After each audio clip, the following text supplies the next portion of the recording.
हाँ जी दोस्तों, तो चैप्टर नंबर 5 तक हम खत्म कर चुके हैं।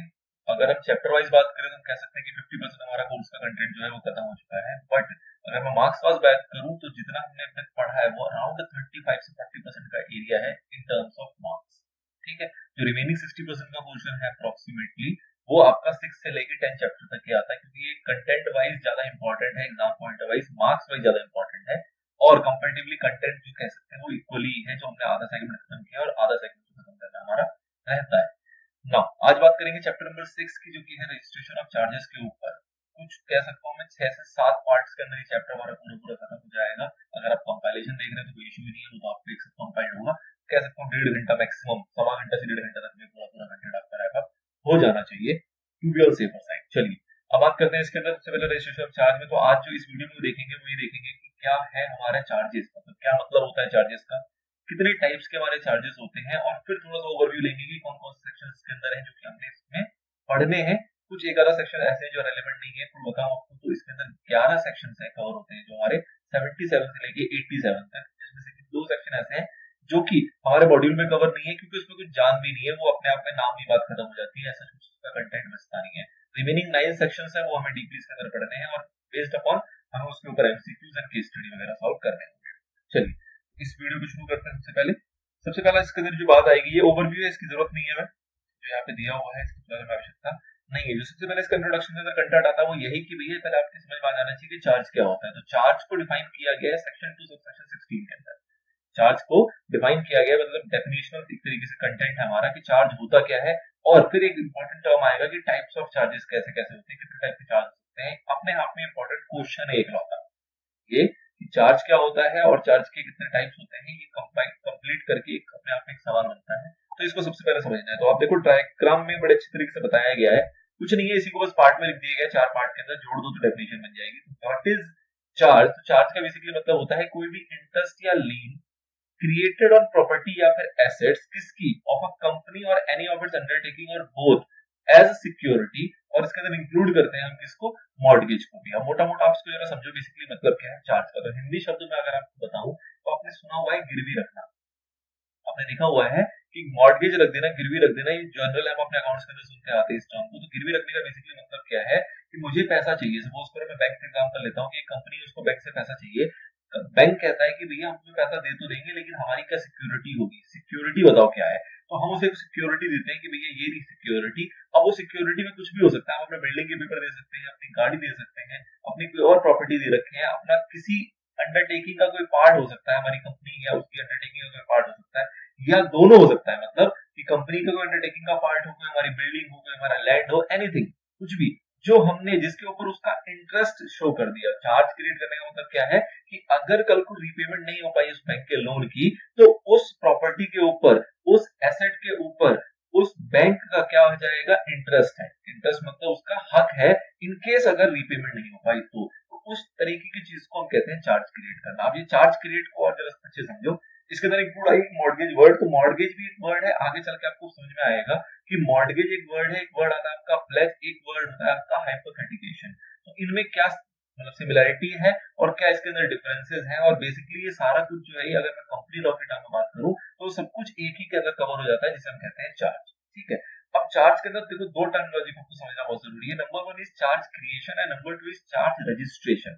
ठीक है, चार्ज क्रिएशन इज नथिंग, मतलब क्या है कि मेरे को बैंक से लोन चाहिए, मैंने बैंक से बात करी, अपनी प्रॉपर्टी उसके पास गिरवी रख दिया, जो भी हमारा एग्रीमेंट बनना था, मतलब इंस्ट्रूमेंट उसमें यहाँ पे कहेंगे, वो एक एग्रीमेंट फॉर्म किया दोनों ने उसके ऊपर साइन किया, बात खत्म हो गई। ठीक है, एक एग्रीमेंट हमने क्रिएट कर लिया कि दिस ये हमारा लोन का अमाउंट है, इस तरीके से लोन मिलेगा, अगर मैं रीपेमेंट नहीं कर पाया, इंटरेस्ट वगैरह नहीं पे कर पाया, तो ये जो मेरी प्रॉपर्टी है ये इसके साथ मॉर्गेज है, इसके अंदर चार्ज क्रिएटेड है, तो बैंक उससे रीपेमेंट अपनी ले सकती है, उसको बेच सकती है वगैरह वगैरह। ठीक है, अब बात आती है कि ये तो हमने कर दिया चार्ज क्रिएशन। अब जो कंपनी है वो क्या ये पॉसिबल नहीं है कि वो इस तरीके से चार्ज क्रिएट कई सारे बैंकों के साथ कर ले। मतलब मैंने एक बैंक से पैसा ले लिया, एग्रीमेंट कर लिया, तो हो सकता है कि मैं फिर से वही प्रॉपर्टी को कहीं और मॉर्गेज रख दूं, दूसरे बैंक को क्या पता लगेगा कि मैंने किसी और बैंक के साथ मॉर्गेज रखा हुआ है, या किसी थर्ड पार्टी को क्या पता लगेगा कि ये ऑलरेडी मॉर्गेज है।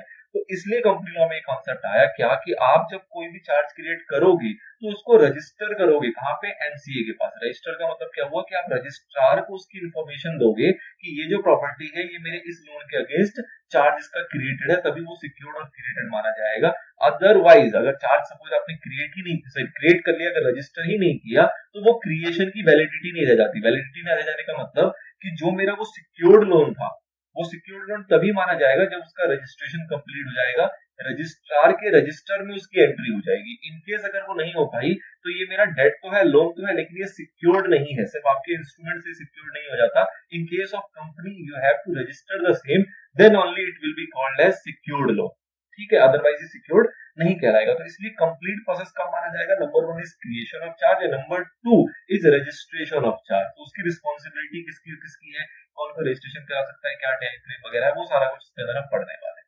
तो ये चीज समझ में आ गई कि क्यों क्रिएट किया जाता है, ये पता भी है, लोन लेने के लिए चाहिए सिक्योरिटी देनी पड़ती है, दैट इज क्रिएशन। एंड क्यों रजिस्ट्रेशन करना पड़ेगा, ताकि उसका कंपनी गलत फायदा ना उठाए और उसको मल्टीपल जगह वो प्लेज ना कर दे, उसको हाइपोथेटिकेट ना कर दे, उसको मॉर्गेज ना कर दे।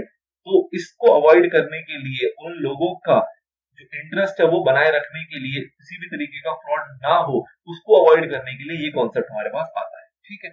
अब चार्ज को डिफाइन किया गया 216 के अंदर। चार्ज की देखो ये डेफिनेशन है जो यहाँ पार्ट में बताई गई, ये डेफिनेशन आपको एज इट इज याद करनी है। कई बार लोग पूछते हैं कि सर जी हमें डिट्टो लिखना होता है, तो ये एक ऐसी चीज है जो आपको डिट्टो लिखना पड़ेगा। एंड सवाल में कई बार आया हुआ है कि आपको टर्म डिफाइन करना है कि चार्ज का मतलब क्या होता है, तो आपको सेक्शन 216 भी कोट करना है वहां पे, और एज इट इज डेफिनेशन लिखनी होगी जो यहाँ पे लिखी हुई है, ठीक है। क्या क्या charge has been defined as an interest और लीन। एक पार्ट हो गया कि इंटरेस्ट है या लीन है। लीन का मतलब भी वही है कि इन केस ऑफ डिफॉल्ट उनके पास राइट है कि वो उसको रिकवर कर सकते हैं, उसको बेच सकते हैं, उससे अपना पैसा रिकवर कर सकते हैं। तो इंटरेस्ट और लीन क्रिएटेड किसके ऊपर, ऑन प्रॉपर्टी और एसेट ऑफ द कंपनी।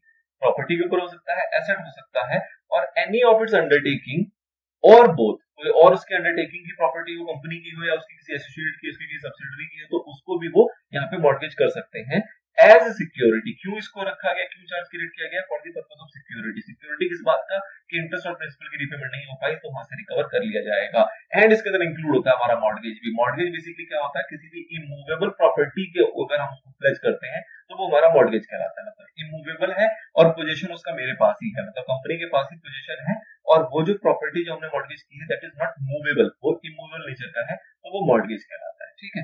बाकी प्लेज और हाइपोथेटिकेशन को भी हम देखेंगे आगे चल के कि इसमें क्या डिफरेंस होता है ना। इसी को इलेबोरेट कर दिया गया कि चार्ज का मतलब है interest link credit on property और एसेट्स ऑफ द कंपनी और एनी ऑफ इट्स अंडरटेकिंग, और बोथ एज सिक्योरिटी, और इंक्लूड करते हैं इसके अंदर हमारा मॉर्गेज भी। तो ये एक कॉन्सेप्ट का हमें बेसिकली बताया गया है, वो मैंने आपको समझा दिया कि भैया जब भी कभी भी लोन वगैरह बैंक से हमें लेना होता है। आपने देखा एक चीज और कि ये जो चार्ज क्रिएशन है ये इन केस ऑफ डिबेंचर भी होता है। अगर मेरे को सिक्योर डिबेंचर इशू करने हैं तो उस केस में मैं डिबेंचर ट्रस्टी के नेम पे चार्ज क्रिएट करता हूँ।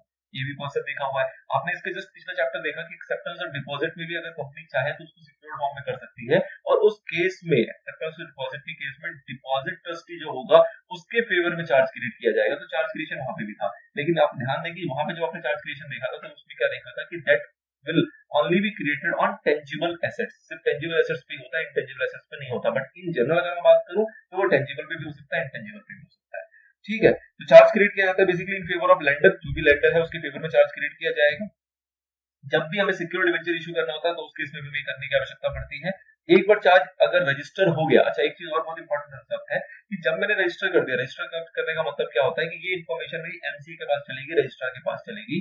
जब मेरी इन्फॉर्मेशन उसके पास चलेगी तो उसको माना जाता है कि ये जो इन्फॉर्मेशन है ये पब्लिक डोमेन में आ गई। पब्लिक डोमेन का मतलब क्या है कि हर किसी को इसकी अवेयरनेस होना चाहिए। अब हम पढ़ेंगे आगे चल के सेक्शन नंबर 80 डीम्ड नोटिस का आएगा, वो बेसिकली इसी पॉइंट के ऊपर जोर डालता है क्या कि भैया अगर मेरा एक बार चार्ज क्रिएट हो गया तो वो अब सर्व मतलब सबको पता है उसके बारे में, सबकी नॉलेज में वो चीज है। कल को कोई आके ये नहीं कह सकता कि सपोज मेरे को प्रॉपर्टी बेचनी थी, मैंने किसी को बेच दी, उसने उसको परचेज कर लिया, बाद में उसको पता लगा है इस प्रॉपर्टी में तो चार्ज क्रिएटेड था, मतलब ये ऑलरेडी गिरवी रखी हुई थी प्रॉपर्टी। तो इस चीज को लेकर वो कंपनी का कोई ऑब्जेक्शन नहीं उठाएगा, क्योंकि कंपनी ये कह सकती थी कि मैंने इसका रजिस्ट्रेशन करा दिया था रजिस्ट्रार के पास, एमसीए के पास, दैट मींस ये जो इन्फॉर्मेशन है ये पब्लिक डोमेन में जा चुकी थी। पब्लिक डोमेन में जा चुकी थी तो इसकी अवेयरनेस आपके पास होनी चाहिए थी। आपने कुछ डॉक्ट्रिन पढ़े थे, याद आ रहा होगा आपको, डॉक्ट्रिन पढ़े थे। डॉक्ट्रिन क्या था, डॉक्ट्रिन ऑफ कंस्ट्रक्टिव नोटिस। का मतलब यही था कि वो सारी जानकारी जो हम एनसीए तक पहुंचा देते हैं, रजिस्ट्रार तक पहुंचा देते हैं, वो पब्लिक डोमेन की मानी जाती है, कोई भी पब्लिक उसको चाहे तो एक्सेस कर सकता है। तो किसी को भी अगर कोई ऐसी ट्रांजेक्शन करनी है तो वो करने से पहले उसकी एक लाइबिलिटी बनती है कि वो इस टाइप की इन्वेस्टिगेशन कर ले, इस टाइप की इंक्वायरी कर ले कि वो रजिस्टर्ड है, चार्ज है, उसके अगेंस्ट है या नहीं है, ब्ला ब्ला व्हाटएवर। ठीक है, तो ये पब्लिक डोमेन की नॉलेज होती है, सबकी नॉलेज में ये चीज होनी चाहिए। अच्छा, इससे बेसिकली कंपनी क्या कर पाती है, तो कंपनी फ्रॉड करने से चूक जाती है, वो चाहे तो इस टाइप की प्रॉपर्टी को मल्टीपल जगह मॉर्गेज नहीं रख सकती, तो ये भी एक पर्पस है इसको इंट्रोड्यूस करने का। नाउ सेक्शन 77 से 87 तक हमारा डील होगा, note down in this. Types of charges की बात कर लेते हैं फटाफट से। दो टाइप के हमारे पास चार्ज होते हैं, number 1 is fixed charge, number 2 is floating charge. Fixed charge और फ्लोटिंग चार्ज में क्या डिफरेंस है, तो बेसिक डिफरेंस समझो जरा फटाफट से। मतलब क्या है, फिक्स्ड चार्ज का मतलब क्या हुआ, जब मैं किसी स्पेसिफिक एसेट को, किसी भी स्पेसिफिक एसेट को हम मॉर्गेज करते हैं, मतलब उसके ऊपर चार्ज क्रिएट करते हैं। स्पेसिफिक एसेट का मतलब क्या होगा, generally can be called as fixed assets, मतलब जो लैंड है, बिल्डिंग है, जो कि चेंज नहीं होगी। मैंने कोई लैंड ए था, उसको मैंने मॉर्गेज कर दिया, उसको मैंने उसके ऊपर चार्ज क्रिएट कर दिया, तो वो लैंड ए ही रहेगा, ऐसा नहीं उसकी जगह पे लैंड बी आ जाएगा। परमानेंट नेचर का वो चार्ज क्रिएट हुआ है, उसको हम चेंज नहीं कर सकते, उस प्रॉपर्टी को या उस पर्टिकुलर एसेट्स को आप चेंज नहीं कर सकते। वो आइडेंटिफाई होना चाहिए eight the time of creation. ऐसा नहीं कि हाँ जी लैंड पे कर दिया, लैंड कौन सा, पता लगे 4 लैंड है, हमें पता ही नहीं किस लैंड को हमने चार्ज क्रिएट किया है, तो ऐसा नहीं है। वो आइडेंटिफाइड होना चाहिए eight the time of creation, and that should be a specific asset which in permanent nature, मतलब उसका जो नेचर है वो कैसा होना चाहिए, परमानेंट नेचर का। ठीक है, अब अगर ऐसा चार्ज क्रिएट हुआ तो उसको बोलते हैं फिक्स्ड चार्ज। अब इसके साथ और दिक्कतें क्या आती हैं कि अगर इस टाइप के चार्ज क्रिएट हुए हैं तो उस केस में जो बोरोइंग कंपनी है, मतलब जिसने पैसा लिया उधार में, जैसे कि हमारी कंपनी, तो हम उस एसेट को क्या बेच सकते हैं, नहीं बेच नहीं सकते। अगर मुझे बेचना होगा तो मुझे उससे पहले क्या करनी पड़ेगी, परमिशन लेनी पड़ेगी, किसकी, लेंडर की। मतलब कि जिसने लेंडर, जिसने पैसा में उधार दिया है और उसके अगेंस्ट उसके फेवर में चार्ज क्रिएटेड है, अगर मुझे ऐसे एसेट को बेचना हो तो उस बेचने के पहले मुझे क्या करना पड़ेगा, उससे परमिशन लेना पड़ेगा। अगर वो अलाउ करता है कि हाँ जी आप बेच दो, कोई दिक्कत नहीं है, तभी हम बेच सकते हैं, अदरवाइज नहीं बेच सकते। क्या मैं उस एसेट को यूज कर सकता हूँ, हाँ जी, यूज करने में कोई दिक्कत नहीं है, उसको यूज किया जा सकता है, यूज करने में किसी भी तरीके की परेशानी नहीं है। कब मैं उस एसेट को बेच पाऊंगा विदाउट एनी परमिशन, तब जब आपने अपना डेट जो है वो चुका दिया हो। एक सिंपल सी बात है कि जो आपने गिरवी रखा था वो गिरवी छुड़वा लिया आपने, तो उसके बाद वो एसेट आपका, उसका आप जो मर्जी करो, कोई दिक्कत नहीं है। तो फिक्स चार्ज में बेसिक सी मतलब समझ में आती है, स्पेसिफिक एसेट होगा, परमानेंट नेचर का होगा, आइडेंटिफाई हो जाएगा at the time of creation ही, मतलब जब आप चार्ज क्रिएट कर रहे हो तभी आइडेंटिफाइड है कि किस एसेट के अगेंस्ट किया जा रहा है। आप इसको सेल नहीं कर सकते विदाउट परमिशन, यूज आप कर सकते हो, यूज करने में कोई दिक्कत नहीं है। नाउ फ्लोटिंग चार्ज की बात करते हैं, तो फ्लोटिंग चार्ज हमारा क्या होता है, फ्लक्चुएटिंग नेचर का। फ्लक्चुएटिंग नेचर का मतलब क्या हुआ कि ये वो चार्ज है जो क्रिएट किए जाते हैं करंट एसेट्स के ऊपर। हमने ऊपर देखा वो चार्ज क्रिएट किए जाते हैं फिक्स्ड एसेट। करंट एसेट्स का मतलब क्या हुआ, डेटर के ऊपर कर लिया, डेटर के ऊपर कर लिया, रॉ मटेरियल के ऊपर कर लिया। लेकिन अब ये आइडेंटिफाइड नहीं होगा eight the time of creation. मतलब क्या होगा कि हमने चार्ज क्रिएट किया और रॉ मटेरियल कौन सा, हमारे पास 10 तरीके का रॉ मटेरियल है, और रॉ मटेरियल भी मूवमेंट में रहते हैं, मतलब आते जाते रहते हैं, कभी आते हैं फिर फिक्स के बिक जाते हैं, फिर आ जाते हैं। डेटर की बात करें तो डेटर समझ लो अभी एबीसी डेटर है, कल को वो खत्म हो जाएंगे तो पीक्यूआर डेटर आ जाएगा, एक्सवाईजेड डेटर आ जाएंगे, कोई भी डेटर आएंगे, तो ये रोटेशनल है, ये परमानेंट नेचर के नहीं है, तो ये मूवमेंट होती रहेगी। तो इस टाइप के एसेट के ऊपर जब चार्ज क्रिएट किया जाता है तो उसको क्या बोलते हैं, फ्लोटिंग चार्ज। तो इस केस में क्या मैं जिसके ऊपर चार्ज क्रिएटेड है उसको बेच सकता हूँ कि नहीं बेच सकता, उसके लिए कोई परमिशन चाहिए क्या, नहीं, उसके लिए कोई परमिशन नहीं चाहिए। उनको तो मैं बेचूंगा ही क्योंकि वो मेरे बिजनेस का पार्ट है, मैं बिजनेस ही उन्हीं चीजों का करता हूँ, तो that should be in movement, वो मूवमेंट में ही रहेंगे, उसके लिए कोई परमिशन लेने की आवश्यकता नहीं है। मैं उसको यूज भी कर सकता हूँ और मैं उसको सेल भी कर सकता हूँ, कोई दिक्कत नहीं है। ठीक है, फिर बात करते हैं इसके अंदर कि कब हमारा फ्लोटिंग चार्ज जो है वो फिक्स्ड हो जाएगा। मतलब फिक्स का मतलब कि कब मैं उसको बेच नहीं पाऊंगा, कब मैं उसको यूज करने से पहले मुझे परमिशन लेनी पड़ेगी। तो सपोज करो कंपनी हमारे जो चार्ज के टर्म्स एंड कंडीशन है उसको वायलेट कर देती है, कंपनी जो है वो बंद होने वाली है, कंपनी जो है वो लिक्विडेशन में चली गई है, या कंपनी जो है उसने अपना बिजनेस करना बंद कर दिया। अगर कुछ भी ऐसी सिचुएशन क्रिएट होगी तो उस केस में क्या फर्क से निकल के आएगा कि सपोज करो मैंने अपने रॉ मटेरियल को मॉर्गेज किया हुआ था, मैंने काम बंद कर दिया, तो मेरे पास जितना अवेलेबल रॉ मटेरियल है, एक बार मैंने अगर काम बंद कर दिया तो वो रॉ मटेरियल जो मेरा फ्लोटिंग चार्ज था, अब वो क्या हो जाएगा, मेरा फिक्स चार्ज। फिक्स चार्ज का मतलब क्या हुआ कि वो रॉ मटेरियल अब तो बिकेगा नहीं, और मैं उसको किसी और को ऐसे बेच सकता हूँ क्या, बिजनेस मैंने बंद कर दिया और मैं सिर्फ चार्ज को अवॉइड करने के लिए क्या उसको बेच पाऊंगा, नहीं बेच पाऊंगा। वो मेरा रॉ मटेरियल रुक गया, एक तरीके से बिजनेस बंद होने की कगार पे आया तो रॉ मटेरियल मेरा ब्लॉक हो गया, और जैसे ही वो ब्लॉक हो गया वो क्या माना जाएगा, एक प्रकार का फिक्स चार्ज। अब उस रॉ मटेरियल को बेच के उस चार्ज के पैसे ही चुकाए जाएंगे और कुछ नहीं किया जाएगा। कंपनी मेरी बंद होने जा रही है, लिक्विडेट होने जा रही है, तो उस केस में भी जो वो ऐसे स्टॉक हमारे पास अवेलेबल होंगे एट दैट टाइम, मतलब कि जब कंपनी बंद होने जा रही है उस टाइम में जितने भी स्टॉक अवेलेबल है वो सारा का सारा फ्लोटिंग चार्ज से कन्वर्ट हो जाएगा फिक्स चार्ज पे। इसी को बोलते हैं हम क्रिस्टलाइजेशन। मतलब कि क्रिस्टलाइजेशन ऑफ चार्ज इसी को कहा जाता है कि जब मेरा फ्लोटिंग चार्ज जो है वो कन्वर्ट हो जाएगा किस पे, फिक्स चार्ज। और ऐसा तभी होगा जब या तो मैं कोई टर्म्स एंड कंडीशंस वायलेट करूंगा, या फिर कंपनी अपना काम करना बंद कर दे, या कंपनी लिक्विडेशन में चली जाए, या फिर जिसके अगेंस्ट सिक्योरिटी चार्ज किया गया था, मतलब जिसको सिक्योर्ड किया गया था, वो क्लेम करे कि नहीं जी हमें स्टॉक बेच के हमारा पैसा दो, आपने रीपेमेंट वगैरह की जो टर्म्स थी वो सारी वायलेट कर दी है। तो in any of this situation मुझे अपने सारे सिक्योरिटी को, जितने भी सिक्योर्ड होंगे मेरे पास, चाहे वो रॉ मटेरियल हो, चाहे वो डेटर्स हो, जो भी कुछ हो, उसको मेरे को सेटल डाउन करके उस सारे डेट को चुकाना पड़ेगा। तो इसको हम कहते हैं कि हमारा जो फ्लोटिंग चार्ज था वो हो गया फिक्स चार्ज, क्योंकि फ्लोटिंग तभी तक रहेगा जब तक वो मूवमेंट में है। पर एक बार जैसे काम बंद हुआ या वायलेशंस वगैरह हुई तो वो मूवमेंट को रोका जाएगा, पहले वो सारे स्टॉक को बेचा जाएगा, उसकी पेमेंट वगैरह की जाएगी, उसके बाद अगर चाहे तो मूवमेंट स्टार्ट भी हो सकता है, अगर बिजनेस क्लोजर का केस ना रहा तो।